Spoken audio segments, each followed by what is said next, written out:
ஒரு ரொம்ப கெட்டிக்கார ஒரு பையனை கூப்பிட்டு, கதை சொல்கிறா. இப்பொழுது அன்பர்களே, சபையோர்களே, நாங்கள் தெனாலிராமன் கதை சொல்ல வந்திருக்கிறேன். அந்த கூட்டத்திலேருந்து இருக்கிற இந்த அத்தை, சித்தி, பெரியம்மா அது யாரான்னு கேட்பாங்க. நீ எந்த ஊர்லேருந்து வந்திருக்க அப்படின்னா, நான் பெல்லாரியிலேருந்து வந்திருக்கேன். பெல்லாரியிலேருந்து வந்திருக்கேன், வெங்காயம் மாதிரி சொல்லு அப்படிம்பாங்க. அவன் என்ன சொல்ல வந்தாங்கிறத மறந்து போயிடுவான். குறுக்க யாரும் பேசக்கூடாது, ஆரம்பத்திலே சொல்லுவான். பெரியோர்களே, தாய்மார்களே, இன்று நாங்கள் தெனாலிராமன் கதை சொல்ல போகிறேன். ராஜாவுடைய வீட்டு தோட்டத்தில் நிறைய கத்திரிக்காய் காய்ச்சுது.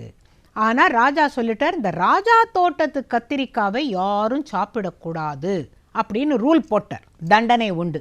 அந்த தண்டோரா மாதிரியே அவன் கையை போட்டுக்கிட்டு டும் டும் டும் டும் டும், இதனால் சகலமான ஜனங்களுக்கும் தெரிவிப்பது என்னவென்றால், அரண்மனை தோட்டத்தில் இருந்த கத்திரிக்காயை யாரும் யாரும் யாரும் ப்ராம்ப்ட் பறிக்கக்கூடாது, பறிக்கக்கூடாது, பறித்தால் தண்டனை அப்படின்னு சொன்ன உடனே இந்த கதை மேலே தொடரும்.